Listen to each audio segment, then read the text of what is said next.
Welcome, listeners. You're listening to Deeds in the Desert, the place where real estate investors tune in for the latest news and available investments at Ignite Funding. If you're on the hunt for a low-effort, passive income stream, then turn up that volume and pull out the hammock as we get ready to feed you your weekly dose of real estate investing insights. Hello and welcome back to another episode of Deeds in the Desert. My name is Maddie, and today we are going to be discussing forbearance agreements. Joining me on today's episode is Misty Bethany. She is our Chief Compliance Officer here at Ignite Funding, and then Pat Vassar, Director of Underwriting. And today we're going to discuss what is a forbearance agreement.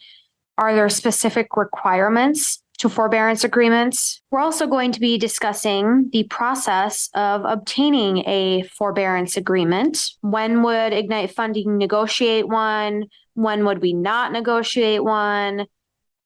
So, Pat, would you like to introduce yourself? Sure. My name's Pat. Okay, and what do you do here? I'm the Director of Underwriting here at Ignite Funding, in charge of sourcing, underwriting, and facilitating the transaction of these trusted investments. Awesome. And we also have Misty here with us today. Hi, I'm Misty. My main job is to police Pat and take care of compliance as the Chief Compliance Officer.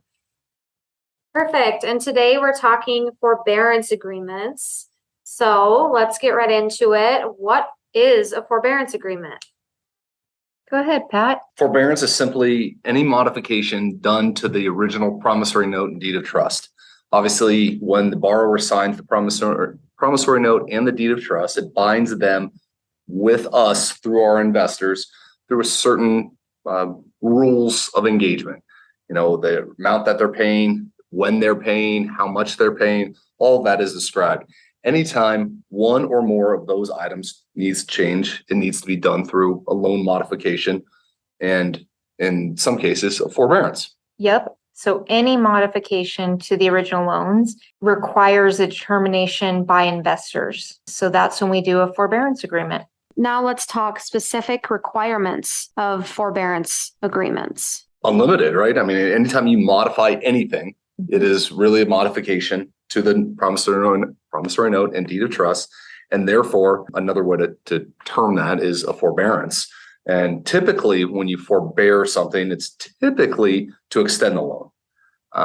Most cases, that's what it is. But, you know, it can be done, like you said, you know, any type of modification could end up in a forbearance. So what could be in there? Really, anything in the kitchen sink. Right. Anything that's not in the original terms, but 99.5% of our forbearances are just an extension of the original term. Right.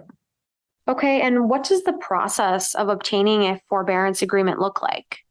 I guess it kind of starts with me. I typically go to the borrower and let them know that their loan has matured and that they need to pay it off. And we then talk about refinance. We talk about that refinance either being done internally with Ignite Funding or externally with a different lending institution.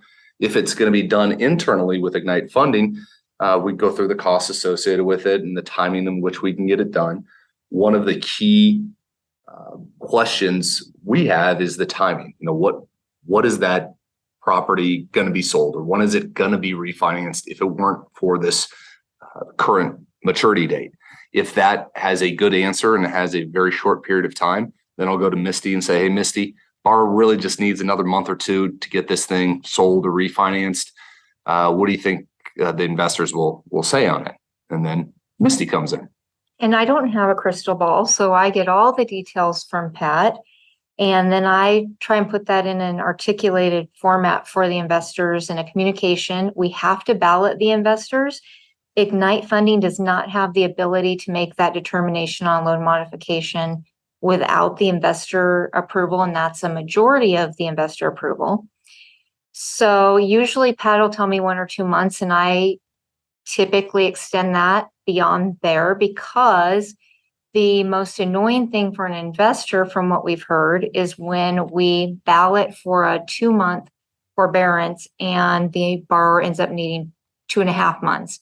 So oftentimes what investors see when they have a ballot is a little bit longer term than what it proves out to be in the end. Can you explain balloting investors a little bit? Sure. So because we are regulated by Nevada Revised Statute 645B, like I said, we cannot make any determination outside of those original loan terms. The investors have to do that by a 51% majority vote. So we basically give them options. Often with a forbearance, we explain the situation. We give them the option to extend the loan term by whatever time Pat thinks, with a little bit of cushion in there, maybe that I add. Or the other option is they're out of the original terms. And so for closure, the other F word in this scenario is always in play. In my experience, we have never had the investor majority choose that route, although occasionally clients will choose that second option, but it's never the investor majority. And to take that one step further, it's not just the NRS code 645B that requires that. It is a binding agreement between the borrower and the beneficiaries. Ignite Funding is not the beneficiary of the deed of trust and promissory note. It is the investors. They go through us to compile all the information and give them the best loans we have available, and our underwriting and our judgment as to what they should do or what we recommend doing. But at the end of the day, it's their choice. And as the beneficiary of the deed of trust, it is their choice, not ours. Is there a certain amount of time a forbearance agreement is written for? I like to make it for 6 months, even if Pat tells me they only need 2 months, just because, again, we have to ballot. So that means that clients have to take time out of their day to sign that ballot. Mm-hmm. So, and if we had to put an average on it, I would probably say a little less than 6 months, maybe 4 or 5, somewhere in there for the average duration of the forbearance, with the caveat of typically those loans pay off sooner than the forbearance agreement. Like Misty said, she typically pads them a little bit to give the borrower a little extra time. And because of that, it usually does pay off before the forbearance agreement expires. How many forbearances on average would you say Ignite Funding sends out each year?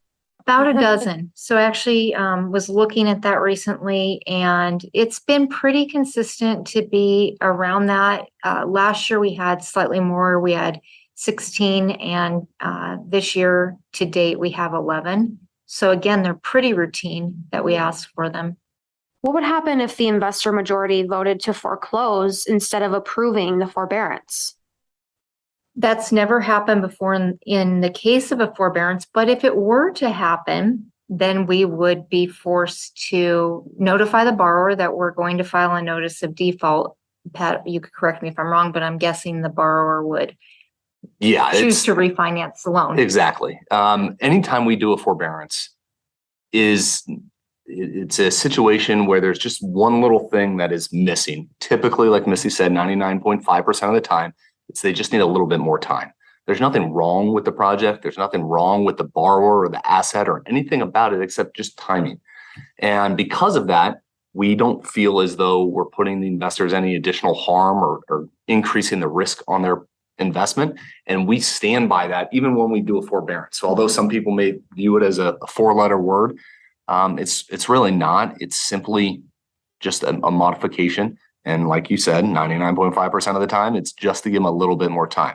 So if in the unlikely event, our investors came back and said, nope, we're foreclosing, this has a tremendous amount of value, we want to foreclose, take it back, and we'll sell it and we'll make all this money. Our borrower, once we tell them that we're going to foreclose, will say, okay, great, here's the check to pay you off. They'll either get it done that day or the next day and pay us off. In any event, it will be done before we can actually foreclose. There's statutory requirements for the length of time it takes to foreclose.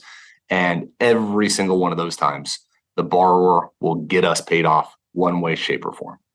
And because this has become so routine, our investors are well accustomed to it. And oftentimes we have approval for forbearances within 24 hours, 48 hours at the most.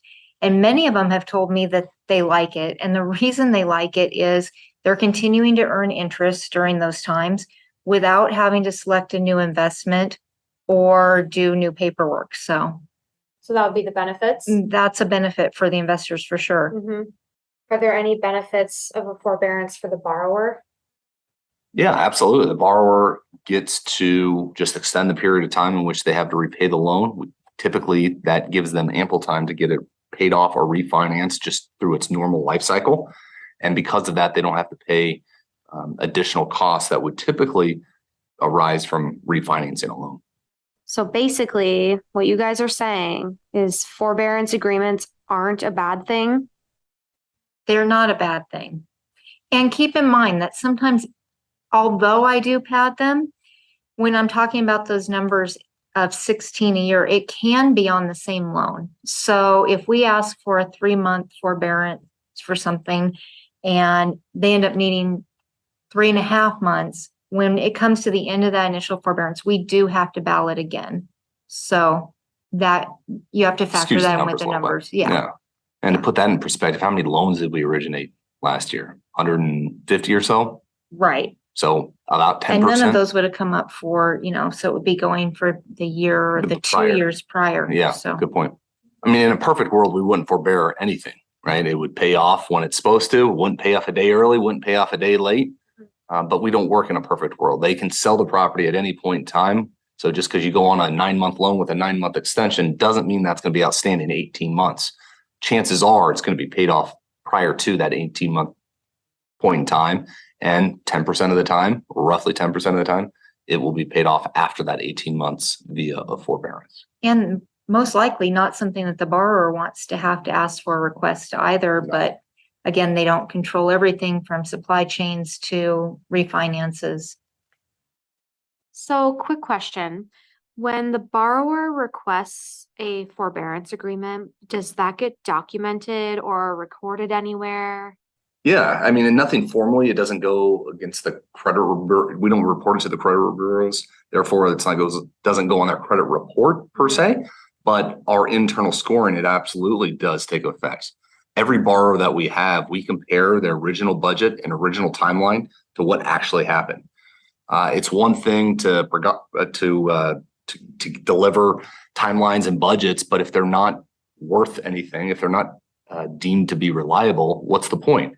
So my job as an underwriter is to trust but verify, right? So they will say, trust me, it's gonna cost this much, and trust me, we'll get it paid off in this amount of time. Well, a lot of things can happen between those two T's. Yeah, between those two T's that will indicate what really happened. And so we go back on every single loan and look at what they said it was going to cost compared to what it actually cost, what they said would be the duration of the loan compared to what was the duration of the loan. If we have borrowers that continually come in under budget and under time, then we'll be more willing to do more deals with them. If we have a borrower that never hits their budget and never hits their timeline, chances are we're not doing many deals with them in the future. And then the thing that I would add to that is loan modification is basically another contract or another term. So they still are considered to be in good standing. Even when they're in forbearance, they're still making interest payments. And we are certainly still keeping tabs on the progress of the project. That's something that Pat's continuing to do throughout that whole term. Well, thank you, Pat and Misty, for joining me today. I appreciate you taking time out of your busy schedules to help me discuss forbearance agreements. And I look forward to having you on again. Adios. Thank you. If you're listening to this and you still have questions, please feel free to reach out to us via our website or give us a call, email us. We would be more than happy to put you in touch with someone who can answer your specific question for you. Next week, we're going to be going over a common question that we've been getting a lot from investors lately, and that is, why has Ignite Funding recently been funding so many loans in Nevada? If you're not a current investor, you can go to our website, ignitefunding.com, and check out our funded investments archive from October. You can see why they're asking this question. So be sure to tune in next Thursday, where our resident underwriter, Pat Vassar, shares his insights into Ignite Funding's overall lending strategy so investors can better see the bigger picture. Thank you again for listening, and we'll see you next week on Deeds in the Desert.